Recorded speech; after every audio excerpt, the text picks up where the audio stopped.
ఇంతకుముందు మల్లేశన్న చెప్పినట్టు నవంబర్లో అయితే 2000, డిసెంబర్లో అయితే 4000 అబద్ధం చెప్పిండు. ముసలోళ్ళం కూడా మోసం చేసిండు. 2 నెలలు ఇప్పటికి పెన్షన్ ఎగ్గొట్టిండు. ఏమున్నదయ్యా 28 నెలల్లో సాధించింది అంటే ఒకటే ఒకటి, ఢిల్లీకి ఓవుడు వచ్చుడు, ఎక్కే విమానం దిగే విమానం తప్ప చేసింది మాత్రం ఏమీ లేదు ఈ రాష్ట్రంలో. ఇక మీ ఎమ్మెల్యే గారి గురించి అయితే నేను చెప్పే అక్కడనే లేదు.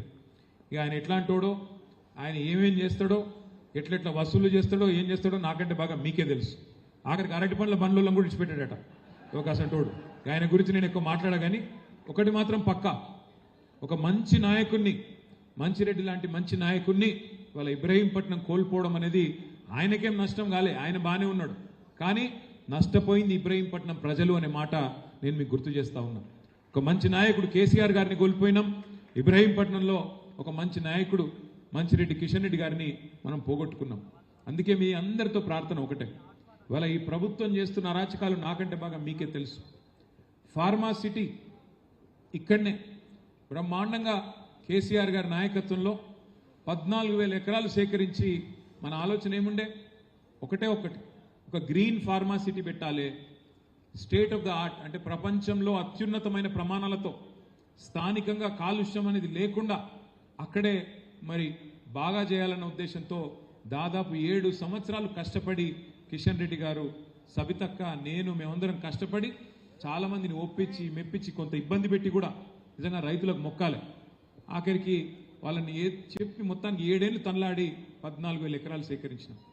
ఏం చెప్పిన ఆ రోజు కాంగ్రెస్ నాయకులు, ఆ రోజు సిఎల్పి లీడర్గా ఉన్న బట్టి విక్రమార్క గారు ఇక్కడ పాదయాత్ర చేసిండు. ఈరోజు మంత్రిగా ఉన్న సీతక్క గారు ఆ రోజు ఇక్కడికి వచ్చింది. ఈరోజు మంత్రిగా ఉన్న కోమటిరెడ్డి వెంకటరెడ్డి గారు ఆ రోజు ఎంపీగా ఉండే, ఏమన్నారు ఇక్కడికి వచ్చి అన్నాడు. ఈరోజు రైతు కమిషన్ చైర్మన్గా ఉన్న కోదండ రెడ్డి గారు అందరూ చెప్పినారు కాంగ్రెస్ వాళ్ళు, మీరు మాకు ఓటేయండి, గెలిపించండి, మీ భూములు మీకు తిరిగి బంగారు పల్లెంలో పెట్టి అప్పచెప్తామన్నారు. మరి 2.5 ఏళ్ళ ఓడ మీద ఉన్నప్పుడు ఓడమల్లన్న, ఒడ్డుకెక్కినాక బోడమల్లన్న అన్నట్టు ఓట్లు వేయించుకున్నారు, అవతల పడ్డరు. ఇవాళ ఫార్మా సిటీ కాదు ఫ్యూచర్ సిటీ అని చెప్పి రంగుల కళ, ఈస్ట్మన్ రంగుల కళ లాంటి సినిమా చూపెడతా ఉన్నాడు. మన రేవంత్ రెడ్డి మాట్లాడుతూ ఉన్నాడు ఇక్కడికి వచ్చి, ఇది future city, Bharat future city, దీనిలో న్యూయార్క్ను తలదన్నే నగరాన్ని నిర్మిస్తా నేను అని చెప్తున్నాడు. ఉన్న సిటీని పట్టించుకునే తెలివి లేదు, ఉన్న సిటీలో దోమలు గుట్టి జనం చచ్చిపోతుంటే దాన్ని అడిగినోడు లేడు. Future city కడతారట.